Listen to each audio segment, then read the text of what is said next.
Ghana Institute of Journalism, the premier communication university in Ghana, is well noted for training communication experts, especially journalists and public relation officials. In its 60 years of existence, the school has contributed immensely to professionalism in communication across the world. In the second semester of every academic year, the school goes to the polls to elect Students' Representative Council executives. Despite the school's calm atmosphere, the GIJ SRC election offers a much different look. This year's SRC election has been intense, considering the number of issues and activities that emerged. With 17 aspirants vying for 6 positions, the institute was left with nothing but anticipation. Interestingly, the school, for the third time, has had a female contesting for the office of the SRC presidency. The first 2 females to contest in the presidential election, Nanaikia Chumwa Asare and Stephanie Adenyo, lost in the 2014 and 2015 elections respectively. 4 years later, another female, Louisa Kwachi, emerged to contest. She's audacious, she's very courageous, she's affluent and eloquent. When I engaged her, I think she was quite impressive. In the run-up to the election, the GIJ SRC Electoral Commission, under the chairmanship of Mr. Isaac Edu, vetted aspirants for all positions and eventually disqualified almost all of them. And I was disqualified the fact that I couldn't say my 6 months of service is not up to, but I shouldn't be blamed for it. It is the election authorities, they didn't come to conduct these elections on time. If they did not come to conduct it earlier, why do we have to bear the consequence of their negligence? It was a surprise to a lot of people who were present because they were like, what happened? I was there, I heard him, I noticed everything that went on, and he stood out. So how come he didn't meet the past man? We see that as being legal, doing what is right. At the end of the day, we all saw that after their disqualification, those who were not pleasant with the outcome, they filed a suit. One way or the other, we realize one EC member or the other has an interest, and it becomes challenging. You see these same people who sit at the panel to vote to you, rally support behind a particular candidate. Some aspirants asked for constitutional amendments as they believed certain conditions made the whole electoral process cumbersome.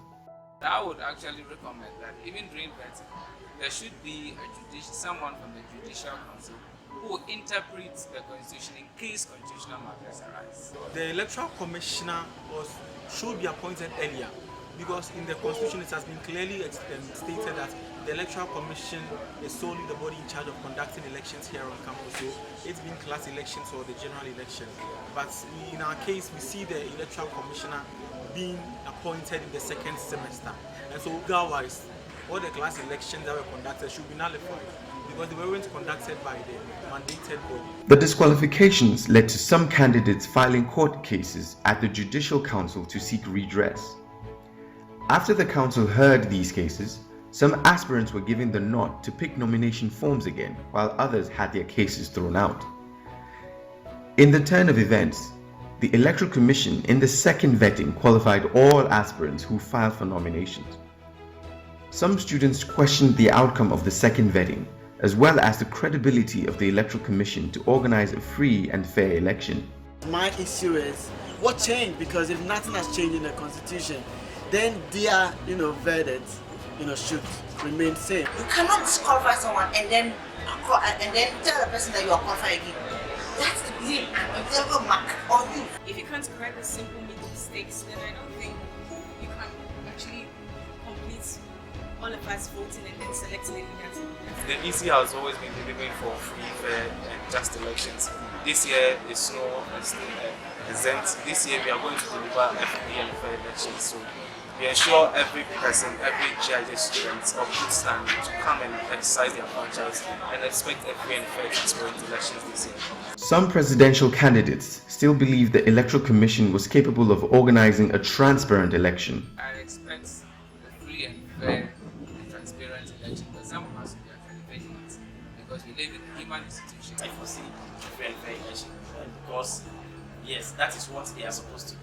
Over the years, GIJ always organizes free and fair elections. So I believe we will do same this year. The candidates, however, maintained a keen interest in the security of ballot boxes. Let's all know what's being kept. Let's ensure that there is no act behind the doors to be able to influence the decision of students on campus. My own preparation has to do with providing polling agents who are very vigilant and making sure that I give them the requisite needs they have, food, drinks, so they don't even have to get up and blink an eye. We are going to safeguard them at the police station where nobody, the aspirants will be allowed by their reps or anybody to be around to safeguard it alongside the police personnel and a rep from the EC. The school had its SRC presidential debate. The aspirants were ready to persuade students with regards to who was best for the job. So all the best to all of you, and we shall start off with Evans Mensah. On our 60th anniversary, GIJ as an institution cannot boast of a TV studio. One of the things that is also very core to my campaign is to provide internship opportunities for our students. The Cheku-led administration focuses on the fact that as individuals, when you're not healthy, you are not focused. When you're not focused, you can't really have productive time in lectures. It's about time we have career guidance counseling for all level 100s, level 200s, and diploma 1s and diploma 2s. Management should review this policy so that at least retake would only be taken after a student has failed a paper for a couple of times. Then we know that indeed you need in-depth knowledge in the course, so you need to retake it. One key policy that I intend to do using this radical way and the radical diplomacy is enforcing, first of all, solving one critical issue that is on campus that talks about the hostel facilities we have. My second policy, which is the Women Empowerment Program, is aimed at empowering women. So under the policy, we are going to have the Obasima Fund. A fund, the target is to raise an amount of at least 30,000 Ghana cedis to support women entrepreneurs on campus. What I intend to do is to bring what I call the Friday School, where we take students through practical training, the necessary skills they need when they go out there to do their journalism and PR work. The review of the constitution to include a weekend school representative as part of the executive body. If I should call for a constitutional review, I won't bypass this. We should rather empower the weekend students to come up and take leadership roles, because we are all equally students of this noble institution. Regardless of who is president, there should be a weekend school representative. His proposal in itself doesn't foster equality at all. How? It is GIJ SRC. It is not GIJ SRC for regular school or weekend school. The smart thing to do is to appoint somebody to be the weekend coordinator. When the president leaves those appointees. At the end of the day, our monies are never accounted for. So I would want that part to be vested in the Dean of Students to oversee the appointment of the audit committee members and not the president. Till when would we be left alone to take decisions for ourselves if always we run to someone, or if the dean is asked to supervise every other thing that we do? When would an individual learn something new at a point in life? If you want to be transparent and accountable, those are the two key words: transparent and accountable. Then I think that seeking counsel from an elderly person, it's a step in the right direction. After the debate, campaigning intensified. Aspirants visited lecture halls and hostels to further persuade students to join their various teams. Nonetheless, they faced some challenges as the institute is non-residential. Moving from hostel to hostel, sometimes the distance alone is a headache, but you need to get to the people, because you don't really get them in classes on campus. Everyone is scattered. Only a few are in hostels around. And sometimes reaching out to the electorate to give them the message you have is difficult. Something like yesterday, we had to spend close to 100 cities just on transport reaching one particular hostel.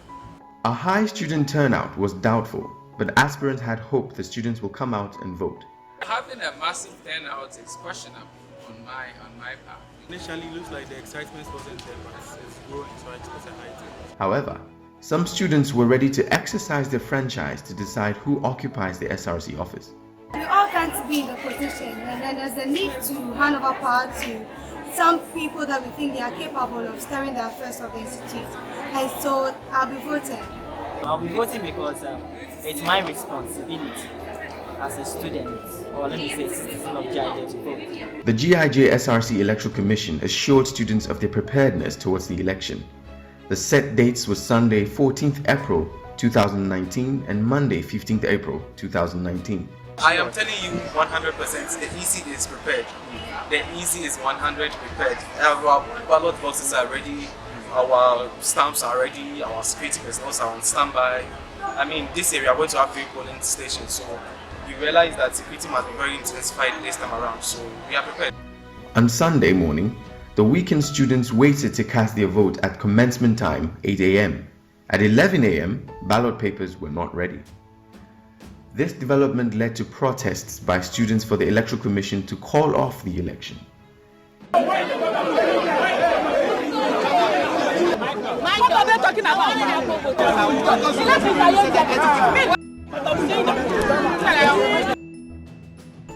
The Electoral Commission eventually called off the election.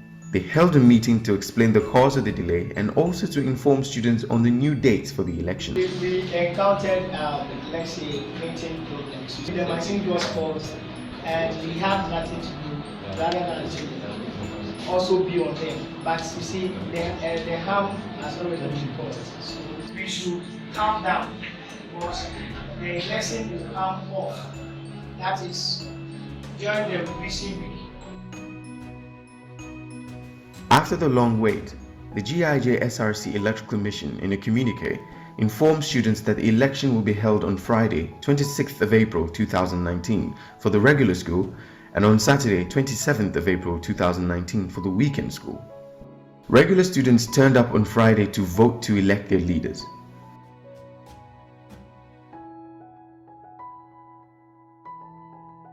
In the beginning, the process was calm until a student and Deputy Chief Whip of GIJ SRC General Assembly, Ishmael Fia, was caught holding about 19 already thumb-printed ballot papers after student observers noticed he kept too long in the polling booth.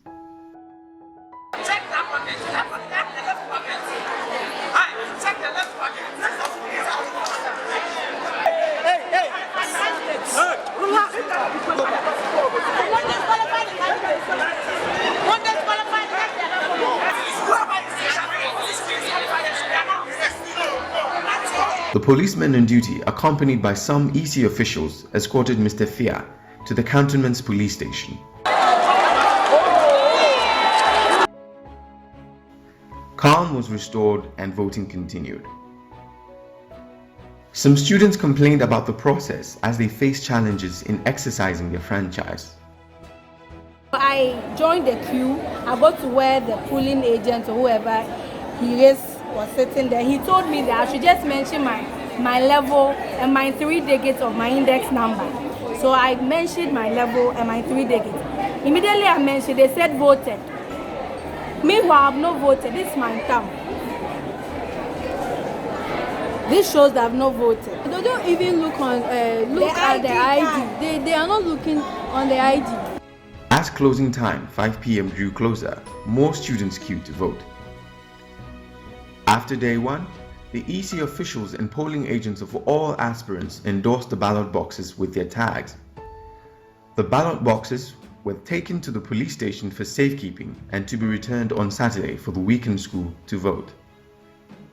On Saturday morning, the weekend students took their turn to vote.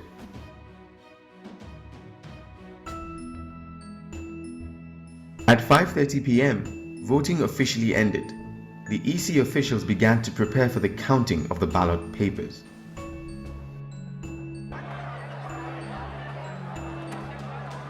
Students observed as the EC officials counted the ballot papers.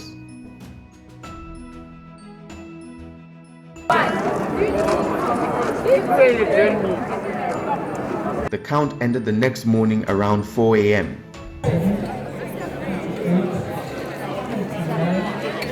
In all, the 2019 Students' Representative Council election was successful.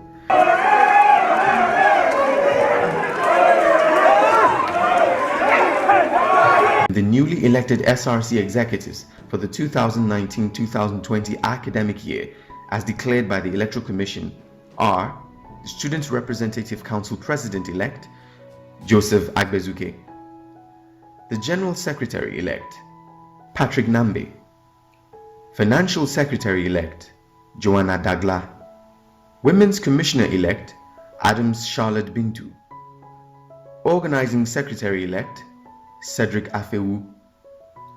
External Affairs Commissioner-elect, Michael Elomzar. An era of SRC work is about to end as a new one begins. Ghana Institute of Journalism will be calm once again. However, students will be observing if the newly elected SRC executives will keep students' interest paramount.